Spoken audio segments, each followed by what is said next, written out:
Bonjour à tous et bienvenue pour ce nouveau petit tutoriel sur Cyril. Nous allons voir l'extraction de gradient. C'est un outil qui pose souci un petit peu à pas mal d'entre nous et nous allons voir pourquoi. Alors pour cela j'ai choisi une image, vous allez voir, un petit peu particulière. Donc elle est brute de stack, on va se mettre en auto-ajustement. Voilà. Donc cette image, comme on peut le constater, a des bords qui ne sont pas du tout euh, exploitables. Donc l'évidence se présente à nous, il faut recadrer l'image. Donc faisons un recadrage. Alors c'est une chose importante à faire, pas seulement le recadrage, c'est d'avoir une première analyse de son image. L'extraction de gradient demande quand même d'avoir une image qui, euh, si elle n'est pas parfaite, soit quand même relativement propre. C'est-à-dire que cette image ici, il y a des flats, donc il n'y a pas de vignettage, il n'y a pas ou très peu de poussière, je pense qu'on en a ici, ça en a encore quelques-unes peut-être.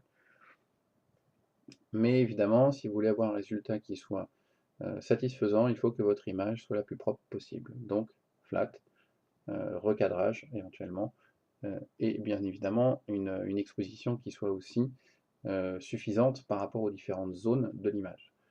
C'est vraiment important que ce soit pour l'extraction de gradient comme pour tout le reste des traitements que l'on peut appliquer sur une image. Alors on va faire les petites opérations de base habituelles. Pardon. Un étalonnage des couleurs avec la neutralisation du fond de ciel et une balance des blancs.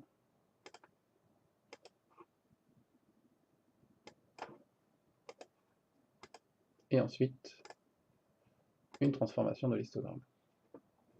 Je vais la faire en auto-ajustement, mais bien sûr, ça fonctionne bien, si ce n'est mieux, en linéaire. Voilà. Donc, à partir de cette image, on va pouvoir commencer à faire l'extraction de gradient. Donc l'extraction de gradient, elle est ici, et voilà la fenêtre de l'extraction. Deux options se présentent à vous, le mode en mode manuel ou en mode automatique. Personnellement, j'utilise souvent le mode automatique, c'est très satisfaisant.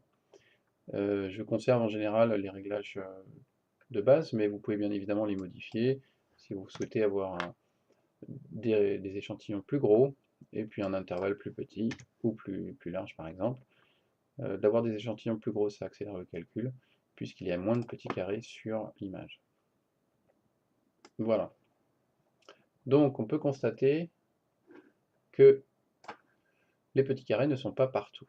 Et c'est une bonne chose. En fait, il faut que vous contrôliez ce genre de choses, c'est-à-dire que vos objets soient quand même relativement protégés de l'extraction de gradient.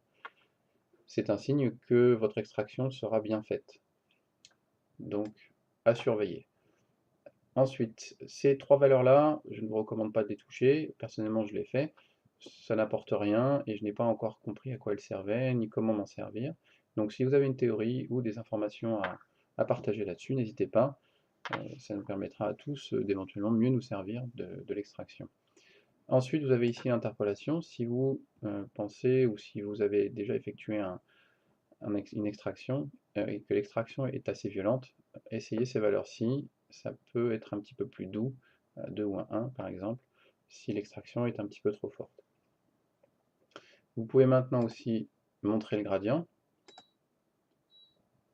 Voilà, vous voyez qu'ici, l'image se transforme en luminance et on ne distingue plus que le gradient et la façon dont il est réparti. Donc on voit bien ici que ici, donc on voit bien qu'ici c'est plus lumineux que dans le coin à droite.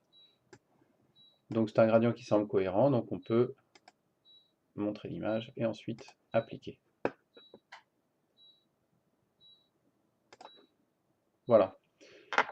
Voilà donc une extraction qui est relativement bonne, rien de particulier à noter. Bien sûr l'image n'est pas parfaite et nécessite encore pas mal de traitements, mais l'extraction est tout à fait exploitable et ne présente aucun défaut particulier. Voilà, donc la première chose et la première étape essentielle, c'est d'analyser votre image, d'en déterminer les défauts de façon à savoir si votre extraction sera bonne ou non. Donc faire le recadrage si nécessaire, si vous avez des bords disgracieux. Même petits, n'hésitez pas à recadrer tout de suite votre image. Essayez d'analyser votre vignettage, c'est pareil, même si vous avez des bords qui sont tout à fait exploitables.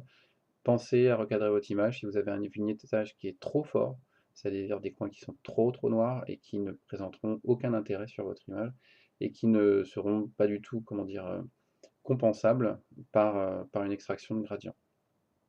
Voilà, donc petit rappel rapide. Première chose, analyser votre image, recadrer. Ensuite, faire les petites opérations de base, étalonnage des couleurs, neutralisation de fond de ciel et balance des blancs. La transfo de l'histogramme, éventuellement tout ce qui peut être retrait de bruit vert, etc., etc. Et puis enfin, finissez par l'extraction de gradient. Donc pour l'extraction, rappel, deux modes, un mode manuel, un mode automatique. Vous pouvez partir directement sur l'automatique et puis faire vos petites expériences en mode manuel.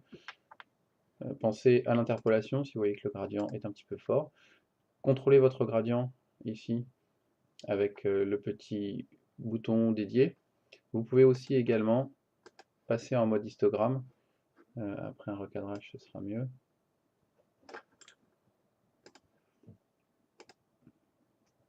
Voilà, vous mettez en histogramme et là on peut constater que le gradient est quand même bien présent à partir de la main ici. Donc il y a un peu un gradient comme ça qui part du bas et qui monte.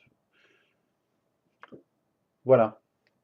Eh bien, j'espère que ces petites précisions vous auront été utiles. N'hésitez pas à poser vos questions en commentaire sur YouTube. Si vous faites partie du groupe, n'hésitez pas à poster vos photos et poser vos questions, partager ou donner vos propres expériences avec ce petit outil.